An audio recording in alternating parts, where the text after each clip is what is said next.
Assalamualaikum warahmatullahi wabarakatuh, sahabat semua. Alhamdulillah, pada hari ini, di sore ini, saya kembali membuat video yang semoga bermanfaat untuk kita semua. Pasien saya yang bertanya perihal sakit gatal menahun yang tak kunjung sembuh. Apakah itu karena gangguan jin atau ini hanya penyakit medis biasa? Nah, pada video kali ini sahabat semua kita akan membahas perihal sakit gatal menahun. Padahal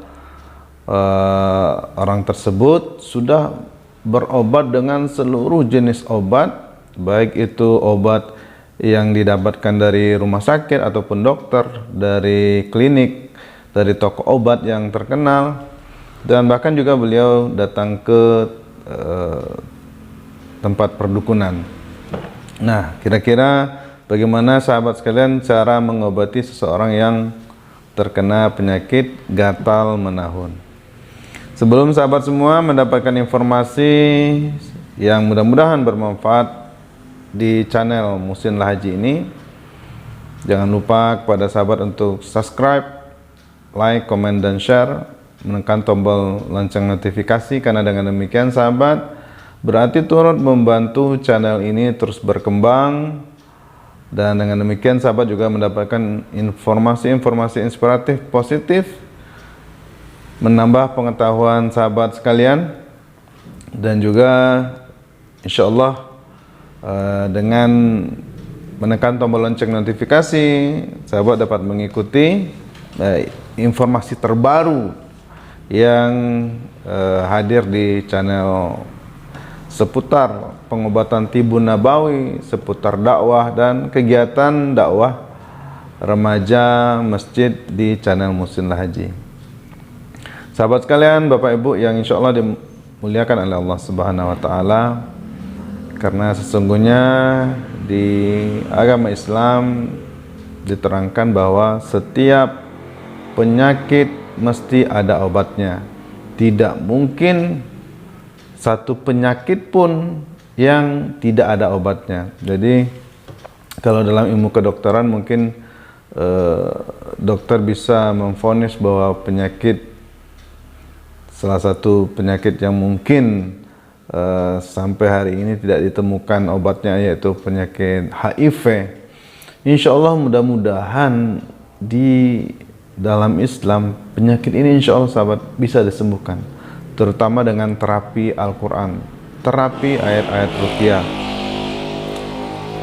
Dan juga pada saat ini mungkin yang paling terbaru yang sedang melanda dunia yaitu virus corona.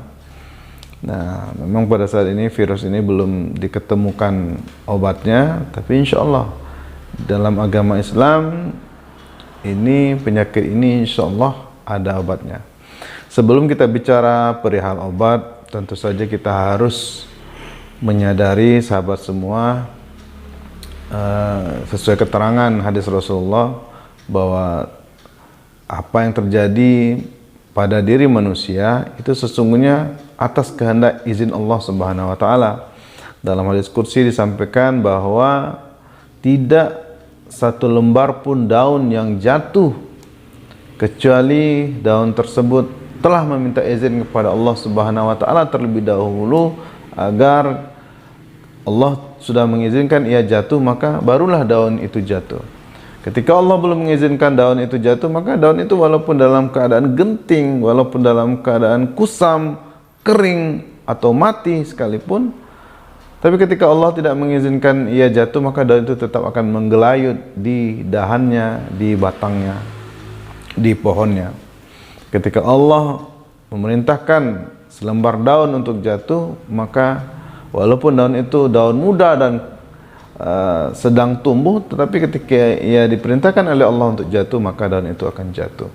Nah, oleh sebab itu sahabat, bukan perihal penyakit terlebih dahulu yang harus kita renungkan, tetapi kira-kira apa penyebab penyakit datang kepada kita, lalu kira-kira apa hikmah di balik penyakit tersebut. Maka sesungguhnya ketika kita telah menyerahkan kepada Allah Subhanahu wa taala, insya Allah kita akan dituntun oleh Allah Subhanahu wa taala untuk menemukan obat yang pas, obat yang cocok untuk penyembuhan penyakit kita. Bahwa sesungguhnya sahabat, boleh jadi kesedihan, penyakit, penderitaan, kesusahan, kepayahan yang kita alami adalah karena dosa-dosa kita. Dalam hadis diterangkan bahwa sesungguhnya kesedihan, kepayahan, kesusahan yang dialami oleh manusia itu tak lain tak bukan karena tangan manusia sendiri.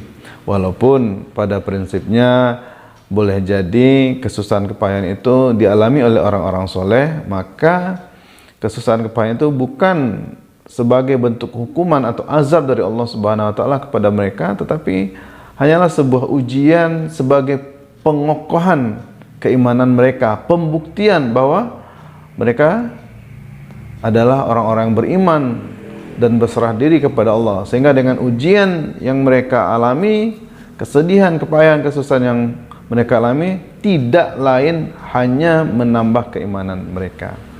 Nah, mungkin kita sebagai hamba yang kita sadari hamba yang penuh dengan dosa, maka boleh jadi penyakit yang mendera kita itu disebabkan oleh dosa-dosa kita.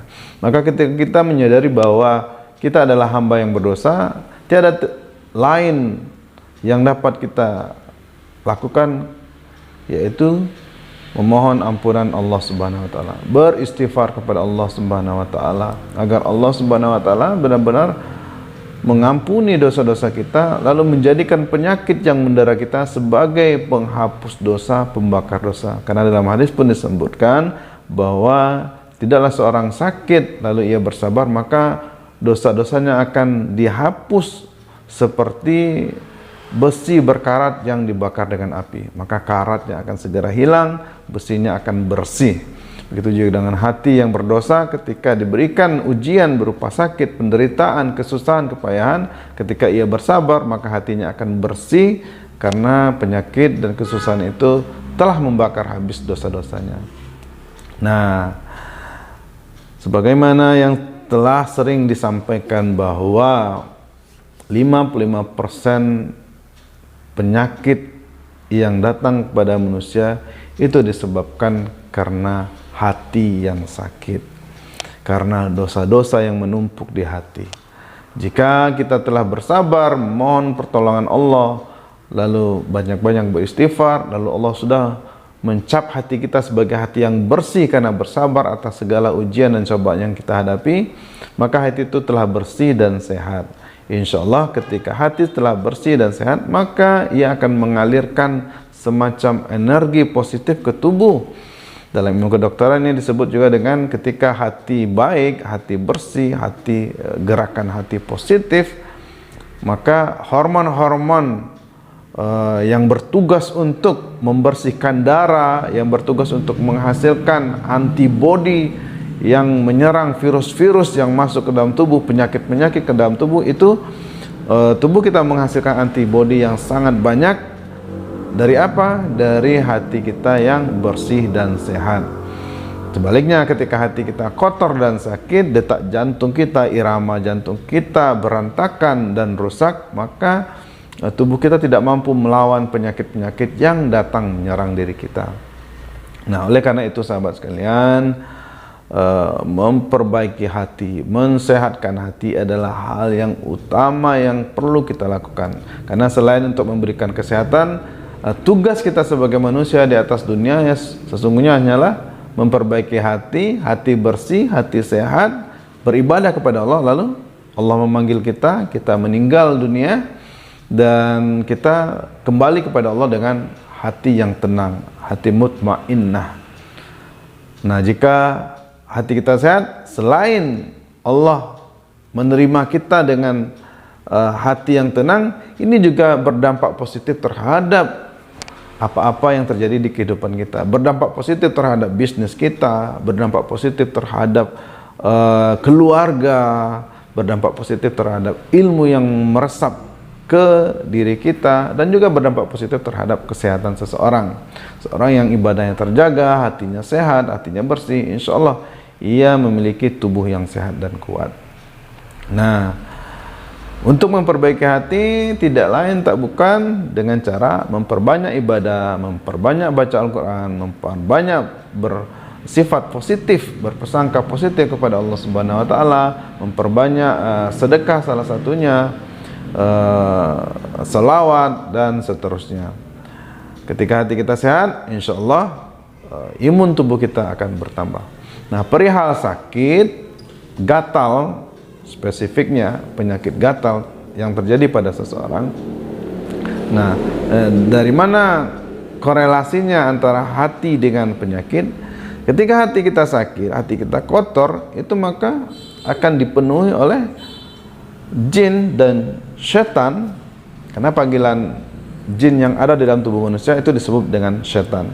Nah, ketika hati kotor maka sudah barang tentu setan akan memenuhi diri kita, memenuhi tubuh kita, memenuhi saraf-saraf kita, mengalir bersama darah-darah kita. Karena sesungguhnya jin, setan itu adalah makhluk yang dalam pandangan manusia adalah makhluk yang kotor, karena sesungguhnya bagi jin kotoran hewan ternak manusia adalah makanan bagi mereka. Maka mungkin dalam pandangan jin, kotoran hewan ternak manusia adalah makanan lezat, makanan yang super mewah bagi mereka, tetapi bagi manusia itu adalah hal yang kotor, bahkan menjijikkan. Maka panggilan terhadap makhluk berupa jin ini, apalagi setan yang sudah berani mengganggu tubuh kita, sesungguhnya mereka adalah makhluk kotor yang masuk ke dalam tempat yang kotor. Tidak mungkin hati yang bersih bisa dihinggapi oleh makhluk yang kotor. Begitu juga seperti rumah atau semacam gelas yang sudah dicuci, wangi dengan pewangi, dengan antiseptik, maka insya Allah tidak ada lalat yang berani menyentuh gelas tersebut. Tetapi ketika gelas itu kotor, bau amis, bau ikan, bau darah, sudah sebulan tidak cuci, maka akan banyak ulat, lalat yang mendekati tempat tersebut. Begitu juga ketika setan, jin sudah masuk ke dalam tubuh manusia, bersarang di hati manusia, bersarang di pikiran manusia, bersarang di kulit manusia, yang akhirnya menimbulkan penyakit gatal, maka hati-hati sahabat, boleh jadi setan itu masuk karena hati kita terlalu kelam, terlalu kotor, banyak penyakit di dalamnya, sehingga setan betah tinggal di dalam hati kita.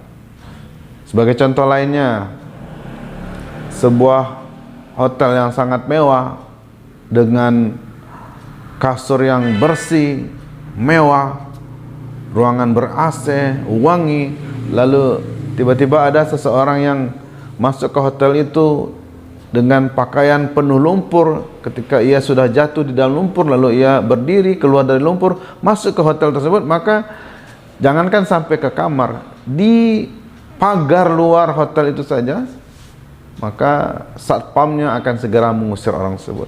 Nah, bayangkan kenapa jin bisa lama tinggal di hati manusia, sementara jin itu adalah makhluk yang kotor dalam pandangan manusia. Karena tak lain tak bukan adalah karena hati manusia ini pun dalam keadaan kotor, sehingga jin merasa nyaman tinggal dalam hati manusia tersebut. Nah, hati kotor tentu saja karena dosa-dosa yang dilakukan oleh manusia. Nah, oleh karena itu bisa jadi penyakit-penyakit yang mendera manusia itu disebabkan oleh jin yang datang ke tubuh manusia. Sahabat sekalian, sesungguhnya ketika jin berada di dalam tubuh manusia, maka ia bisa mengakibatkan beragam penyakit terhadap tubuh manusia. Sebagai contoh, ketika saya meruqyahkan beberapa pasien, beragam jenis penyakit yang diderita. Ada pasien yang menstruasi terus menerus, ada pasien yang tidak bisa buang air besar sudah sebulan, ada pasien yang tidak bisa tidur. Nah, pada prinsipnya sahabat sekalian, sakit kepada manusia itu sebenarnya hal yang wajar. Yang tidak wajar adalah sakit terus menerus, karena sesungguhnya sakit itu seperti kulit kita yang luka tergores oleh benda tajam, maka insya Allah 3 hari, paling lama seminggu itu akan sembuh. Begitu juga dengan di tubuh manusia, kalau kita batuk contohnya, batuk itu mungkin karena ada peradangan atau selaput tenggorokan kita yang tergores atau luka. Nah, 3 hari insya Allah itu biasanya tubuh akan segera mengganti sel-sel yang rusak tersebut. Ditambah lagi dengan makanan-makanan bergizi sebagai pengganti sel-sel yang rusak, akan membantu penyembuhan dengan cepat. Akan aneh kalau seseorang sakit berketerusan atau dalam waktu yang lama, umpamanya batuk sampai 5 tahun, batuk sampai 10 tahun, sakit kepala setiap hari selama puluhan tahun, lalu sakit perut terus-menerus bertahun-tahun, asam urat bertahun-tahun, maka ini ada potensi penyakit yang disebabkan oleh gangguan jin. Ini disebabkan tentu saja karena tubuh manusia tersebut sudah dihinggapi oleh jin dan jin bersarang di dalam tubuhnya. Nah, bisa jadi penyakit gatal yang diderita oleh seseorang itu disebabkan oleh gangguan jin. Apalagi gatal ini berlangsung selama puluhan tahun, bertahun-tahun, bahkan setelah pasien ini mengobati sakit gatal itu, walaupun itu dengan pengobatan profesional seorang dokter sekalipun, atau membeli obat ke tempat yang sangat berkualitas, tetapi penyakit gatal ini tetap juga tidak bisa sembuh. Nah, insya Allah dengan metode pengobatan ruqyah, mudah-mudahan alhamdulillah pasien saya yang menderita penyakit gatal yang lama, akhirnya dengan sekali terapi ruqyah saja, lalu saya mengajarkan bagaimana cara meruqyahkan di rumah, obat apa yang harus dikonsumsi di rumah, obat herbal apa yang harus dikonsumsi di rumah, alhamdulillah dengan sekali ruqyah saja ia sudah bisa sembuh dari penyakit gatalnya, dan terus ia melakukan terapi di rumahnya. Nah, sahabat sekalian, untuk penyakit gatal yang paling penting tentu saja, biasanya penyakit gatal ini disebabkan oleh kotoran yang menempel di tubuh manusia.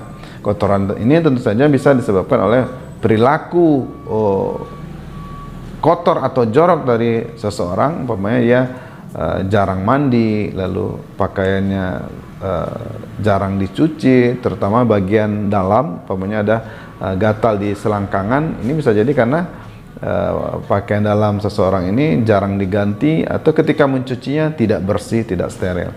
Nah, ini harus diperbaiki terlebih dahulu. Ini juga salah satu sifat yang disebabkan oleh menumpuknya jin di tubuh manusia. Ia lebih senang dengan kotor karena jin memang menyukai sesuatu yang kotor. Oleh karena itu ia harus merubah sifat ini terlebih dahulu dengan cara meruqyahkan diri, berdoa kepada Allah Subhanahu wa taala agar sifat kotor ini diganti oleh Allah Subhanahu wa taala yang disebabkan oleh jin, maka jinnya akan keluar dan ia dengan mudah mengaplikasikan kebersihan dalam kehidupannya. Lalu penyakit gatal ini juga bisa disebabkan oleh alergi makanan, oleh kanker kulit, oleh semacam jamur atau zat-zat kimia. Pokoknya ada makanan berbahan kimia. Ini mengakibatkan tubuh seseorang bisa terpapar penyakit gatal, dan bisa juga oleh gangguan jin yang membuat seseorang tersebut menjadi gatal dan tidak sembuh selama bertahun-tahun. Bersihkan diri. Setelah bersihkan diri, boleh juga sahabat sekalian sekali lagi dengan membeli obatan yang berasal dari kedokteran atau dari klinik kesehatan, itu boleh. Obat anti gatal memang kita beli, tapi harus bersihkan tubuh kita terlebih dahulu, ruqyahkan. Apa-apa saja yang dibutuhkan untuk meruqyahkan diri kita, salah satu yang penting adalah garam, air yang diaduk dengan garam. Sungguh garamnya termasuk yang dapat membunuh kuman. Dan garam juga disunahkan oleh Rasulullah untuk menyerap racun. Rasulullah ketika mengobati seseorang yang terkena racun, beliau mengaduk garam lalu menyuruh pasien ini untuk merendam kakinya di air garam. Maka garam salah satu sunnah Rasulullah yang dibutuhkan untuk pengobatan penyakit gatal ini. Air dicampur garam, tidak lupa dengan daun bidara 3 lembar, 7 lembar, atau yang ganjil, terutama yang ganjil. Kalau bisa juga sahabat sekalian dengan cara membeli sabun bidara. Nah, atau daun bidara diaduk dicampur dengan sabun umum, sabun yang dibeli di pasar, sabun cair diaduk lalu di blender dengan daun bidara dicampur dengan garam.